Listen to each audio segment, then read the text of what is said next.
Hello, everybody. Thank you to the Mastic Merchants Library. Debbie, hello, and thank you all the patrons that are watching. And we're going to make a delicious balsamic and rosemary chicken breast. And it's going to have a tomato blue cheese relish and then a raspberry chocolate banana bread. So I have to ask yous out there, was the bull in your yard today? Huh? I heard there's a bull running around in Mastic Shirley. I hope they caught him.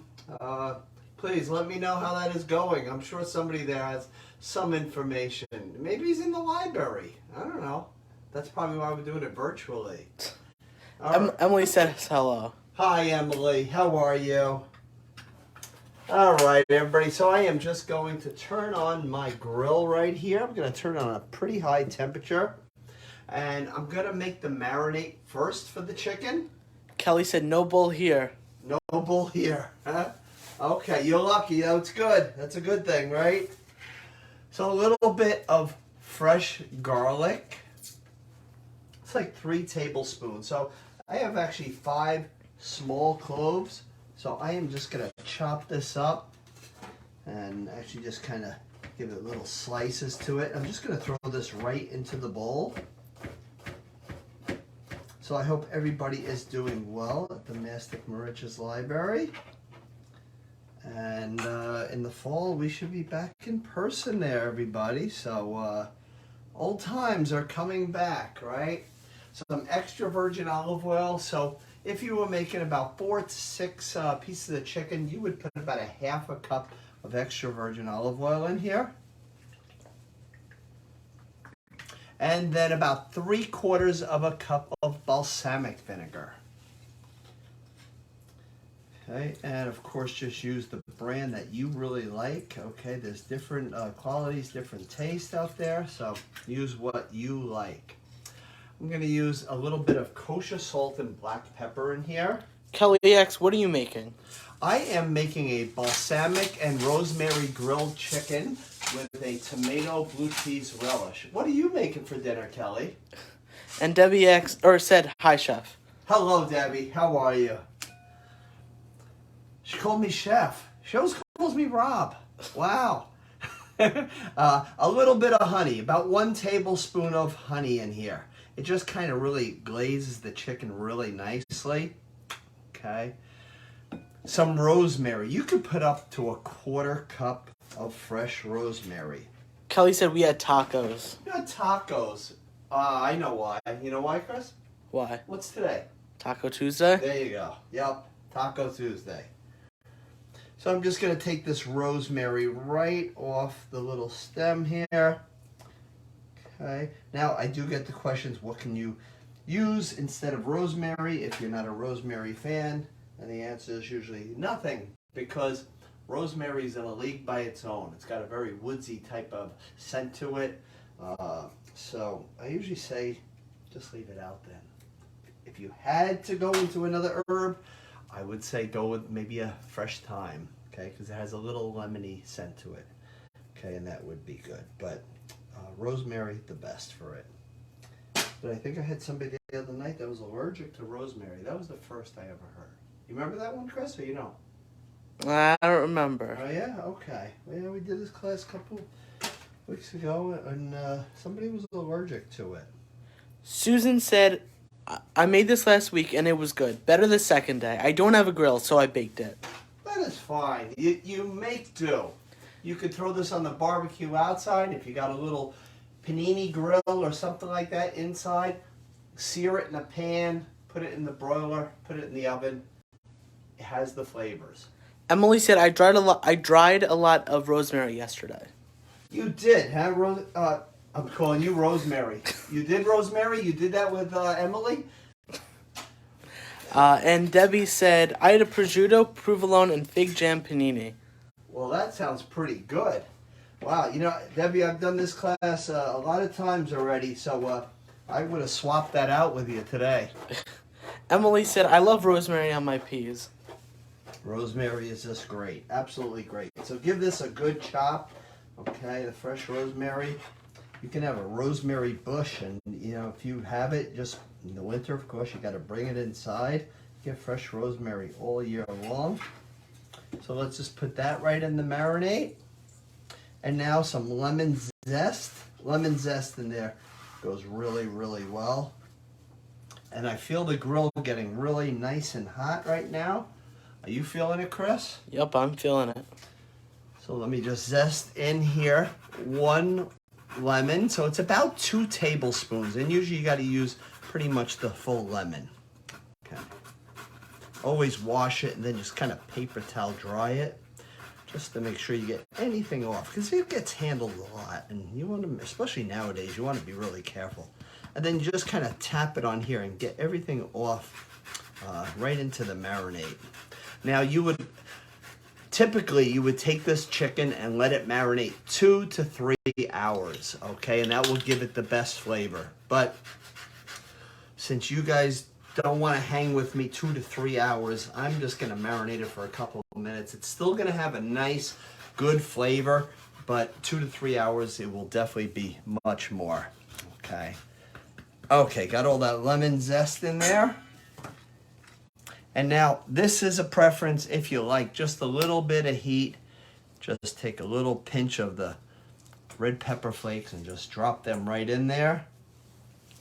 And then just kind of whisk this around really well. It's a really nice dark marinade. Now we're going to prepare the chicken. So the chicken, what I want to do, I'm just going to put it on a little separate cutting board here. I'm just going to do 2 of the chicken breasts. What do you got, Chris? No? Nope, don't Oh, I see thought it. you were ready to talk. Okay. Nope. Thought you were waiting for me to stop the talk and that. No? Okay, so I got a nice chicken breast right here. A little one right here. I'm just going to do 2 of these. I'm just going to take a little bit of plastic wrap over it and just give it a good pounding. And this is a little thicker, so I am going to do both sides of it. This just kind of tenderizes it. You want to make sure you kind of pound it evenly so everything gets done at the same time. Not some chicken breasts, they kind of go like this. They go a little higher. This part always takes longer, and this is overdone. So if you pound it, it will be all nice and moist as long as you did not overcook it. And the temperature for this is 165 that you want to have it at. Okay, so don't go past that 165 mark. You keep a thermometer with you all the time because it'll just prevent it from getting overcooked. So no updates on the bull out there? I want to hear about that. I live in Hampton Bay, so he didn't get here at least yet. Stuck in traffic, probably. Probably stuck in traffic. Yeah. Is there more traffic than ever now? You feel that way, Chris? There's always traffic. But it seems like more than ever, right? Okay.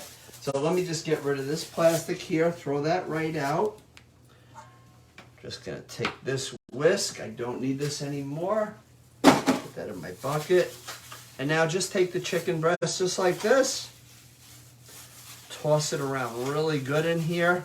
And you could leave this right in here for the 2 to 3 hours, or take a Ziploc bag, and that way it kind of lays flat and all this marinade just gets all over this chicken here.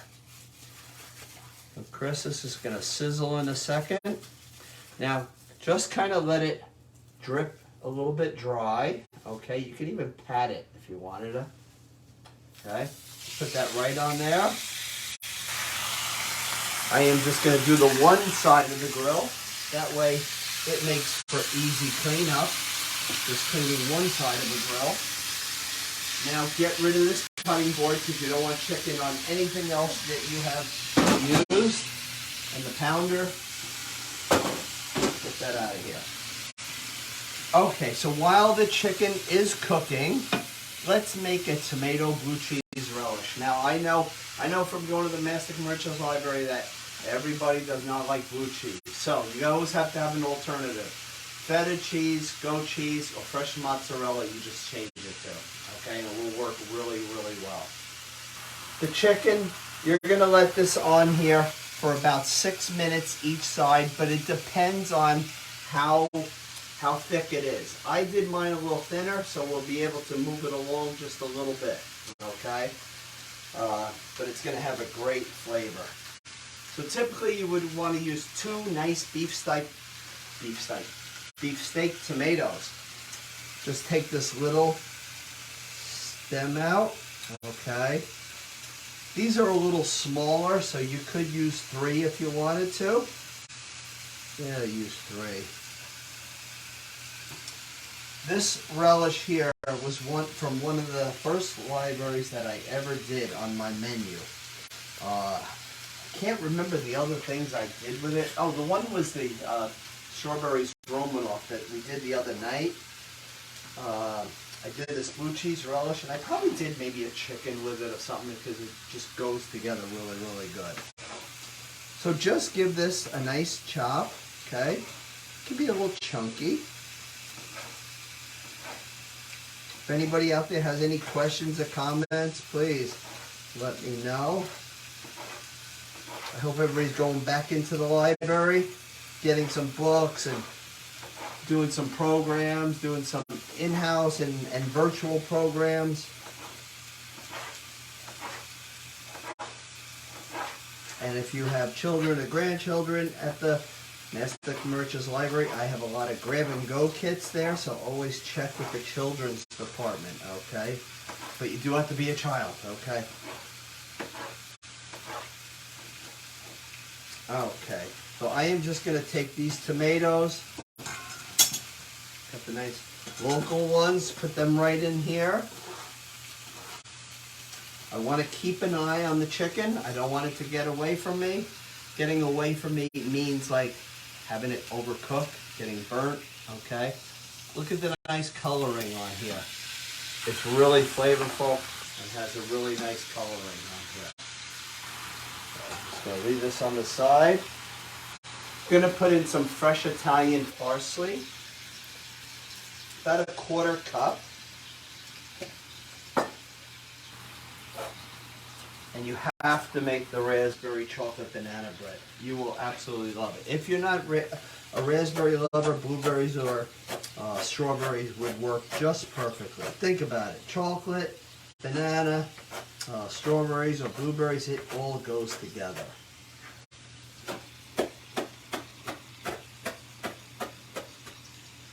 Okay, throw that parsley right in here. I'm going to drizzle a little bit of extra virgin olive oil on here. For 2 large tomatoes, you would use about a 1/4 cup of olive oil.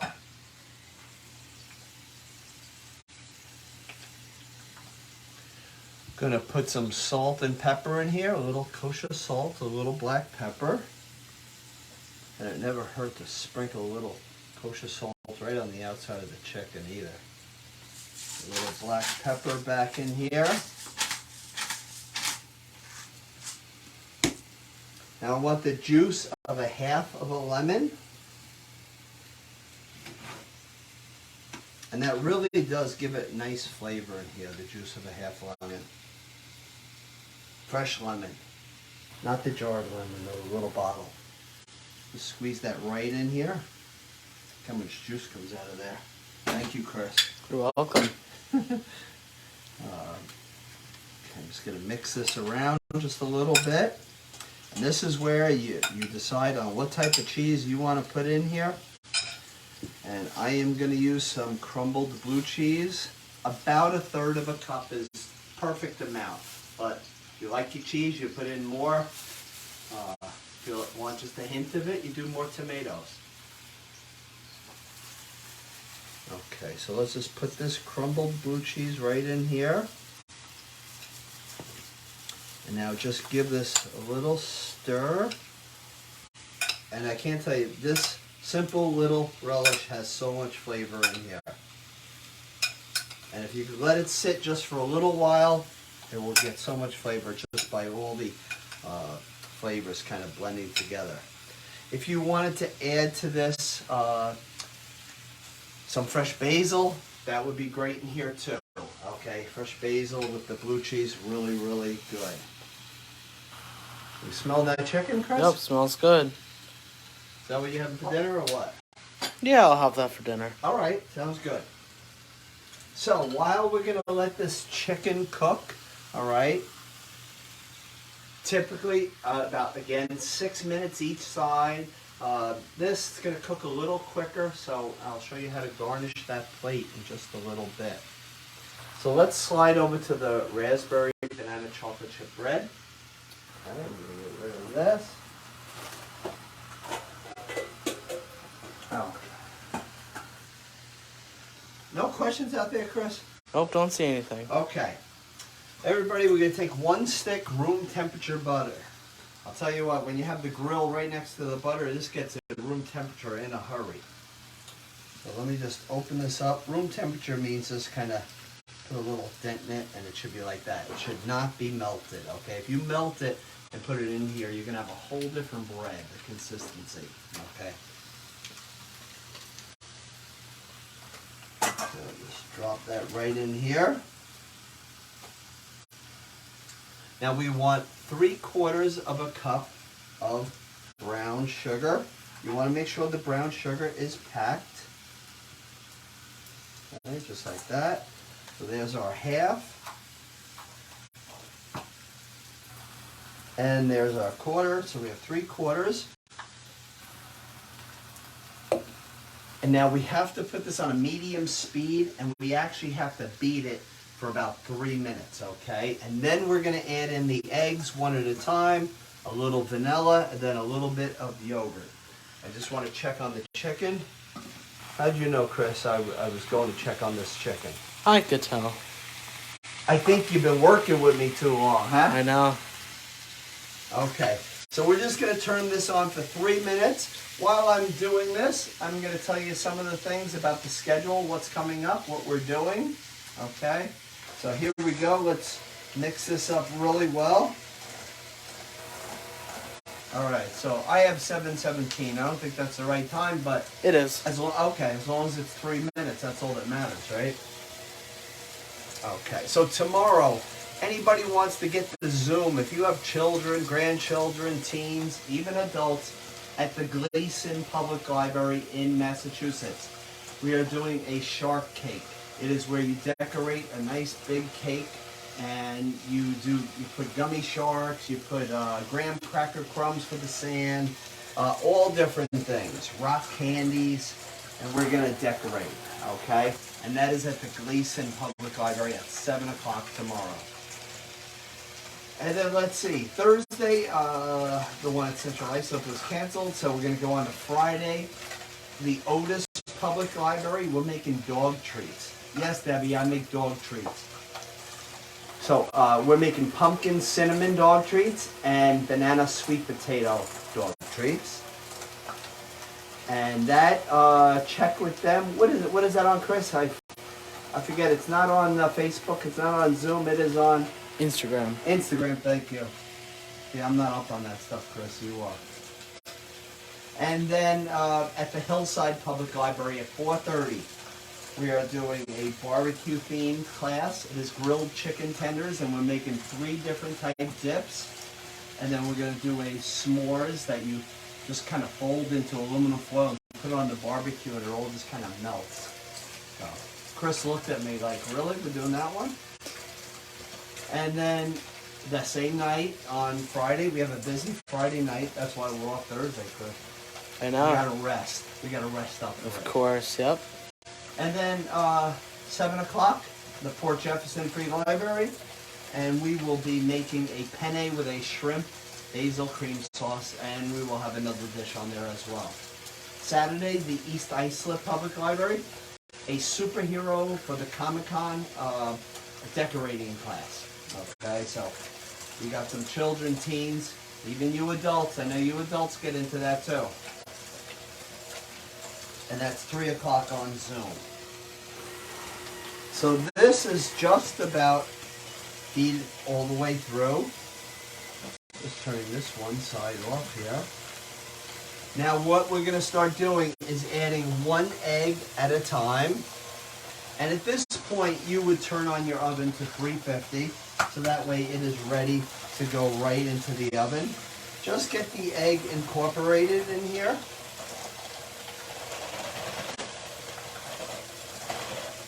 And then the other egg, let's put that in here.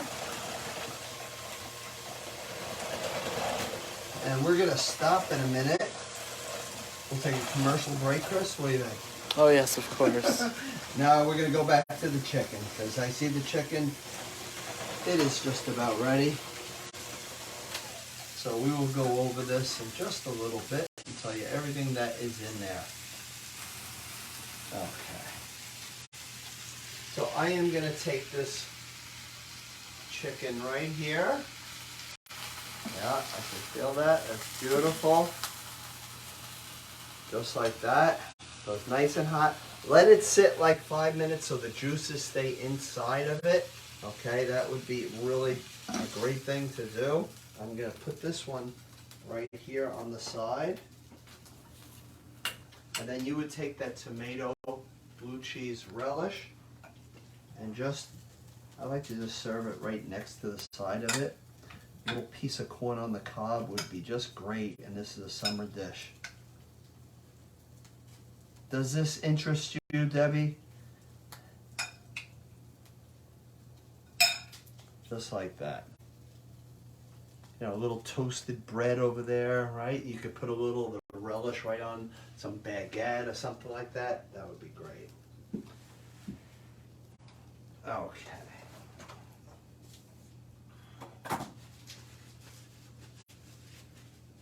Okay, so let's just go over the raspberry chocolate banana bread before we go any further. We get people that join us and people that forget what we just had put in here. So we have the butter, the brown sugar. We beat it for about 3 minutes, and then we just added the 2 eggs into this. Susan said looks delicious. Thank you, Susan. Okay, so we are going to put in some Greek yogurt. Okay, you can use actually the plain or the vanilla or sour cream. I am putting in 3/4 of a cup. Okay, we're going to put in a little bit of vanilla extract. So 1 teaspoon vanilla extract. See, now if I spill too much in there, I don't mind because it's a lot cheaper now, Chris. I think that's the only thing that has gone down in this, what's going on right now. Let's just blend this together really good.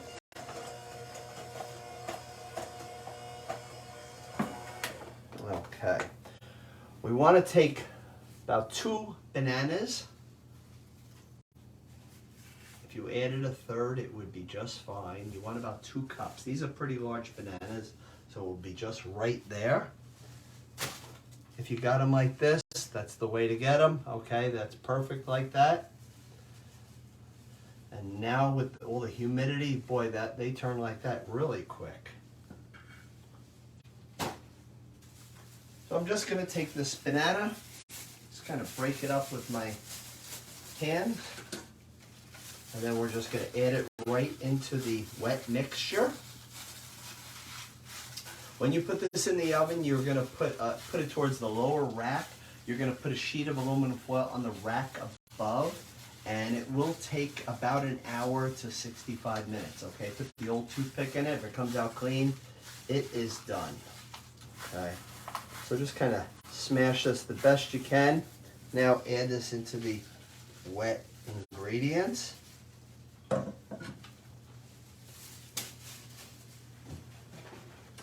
we're just going to get this to where it is combined, and we are going to stop.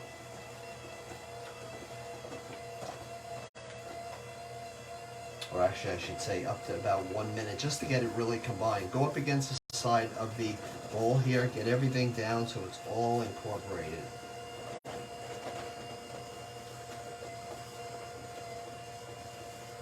And then we're going to work on our dry ingredients.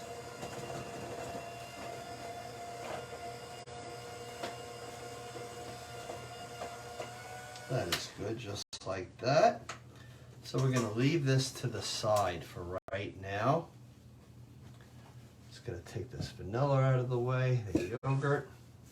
Going to get my dry ingredients. Take 2 cups of the all-purpose flour.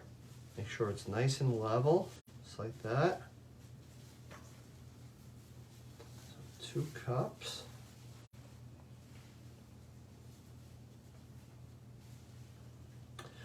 gonna put in 1 teaspoon of the baking soda. Make sure it's nice and level because the right amount really does matter. I'm gonna use a quarter teaspoon of salt. That will bring out the flavor for the vanilla, for the raspberries, the chocolate. Okay. And now about a half a teaspoon of the ground cinnamon, like that.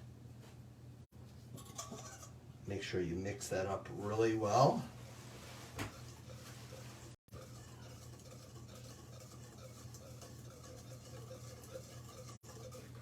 Okay. And now I am just going to start pouring this right into the wet ingredients. And I just want to get it to where it is combined and there's no flour left. And you're going to scrape down the sides of the bowl as well.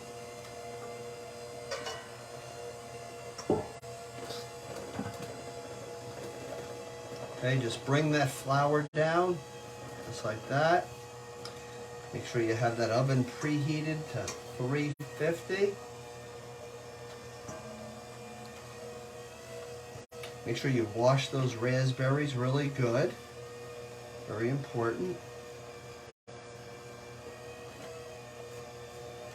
You can use dark chocolate, semi-sweet.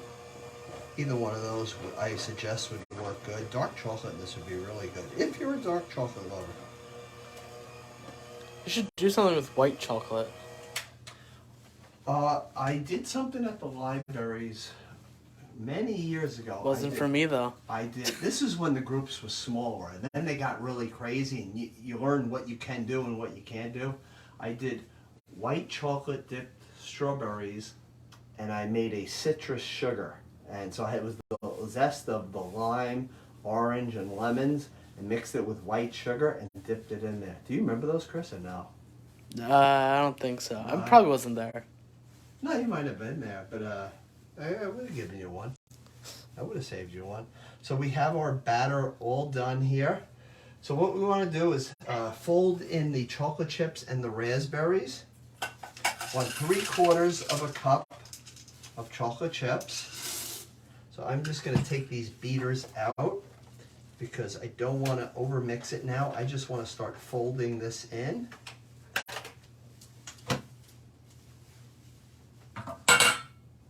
Okay, I'm not going to do that yet.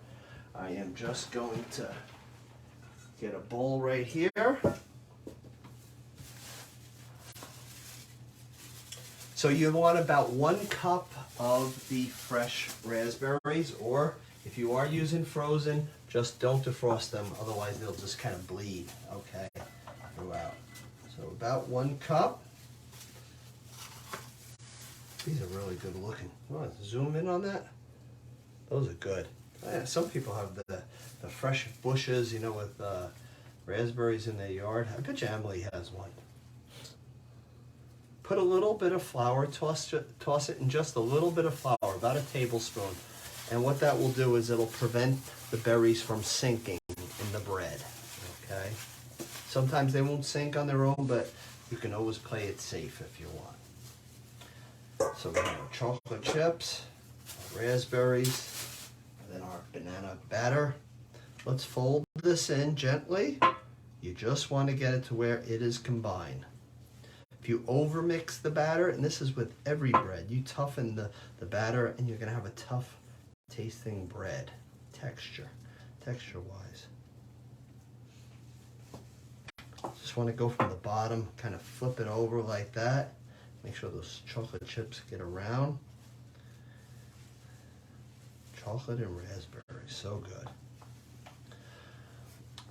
So I have a pan here, my spray right here. So what you can do, this will make life easy for you. Just give it a quick spray. Just a quick spray, not a whole lot of it. Everybody, I see people at the library going like this in all the corners. And what happens is you taste the spray. You don't want to taste the spray. You just don't want it to stick. And then this is a little trick that works for like any type of quick bread. So if you take a little bit of parchment paper and just kind of form fit it in the bottom like that, give that just the quickest little spray. And now let's just trim this right here. I still want to have a little bit of a handle on this, and I'll show you why.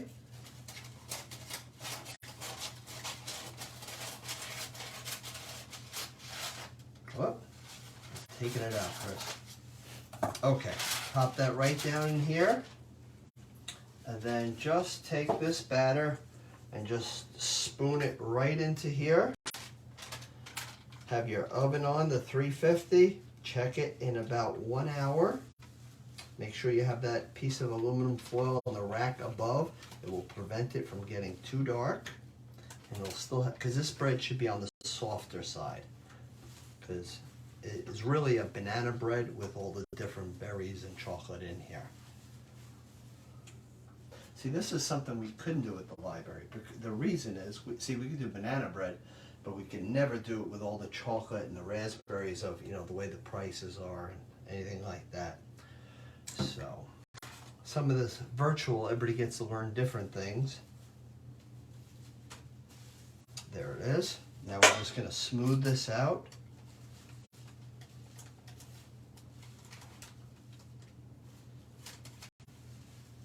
Just like that. Okay, leave that here. So when you put this in the oven, you put it towards the bottom rack, the aluminum foil on the rack above, and when it is done, you can just take it and lift it right out. I am going to go show you one that I prepared earlier to show everybody what it looks like. So Chris, I'll put the platter right here. Everybody can kind of get a look at that again.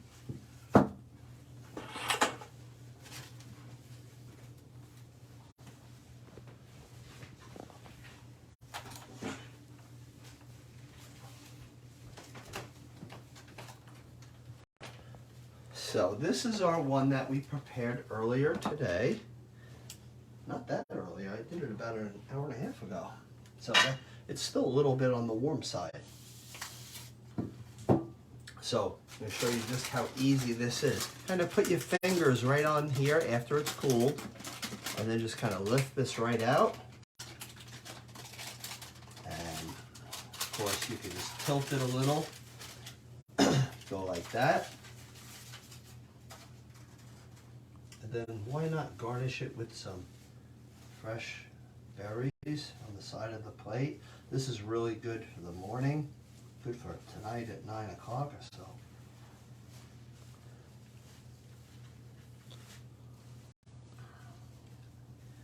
No comments, Chris, huh? Nope, don't see They anything. must be out chasing the bull or something. Probably, or running from it. Or running from it, yeah.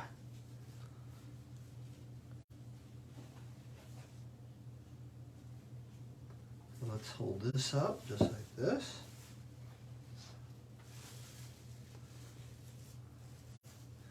And then this is our balsamic rosemary chicken breast with a tomato blue cheese relish.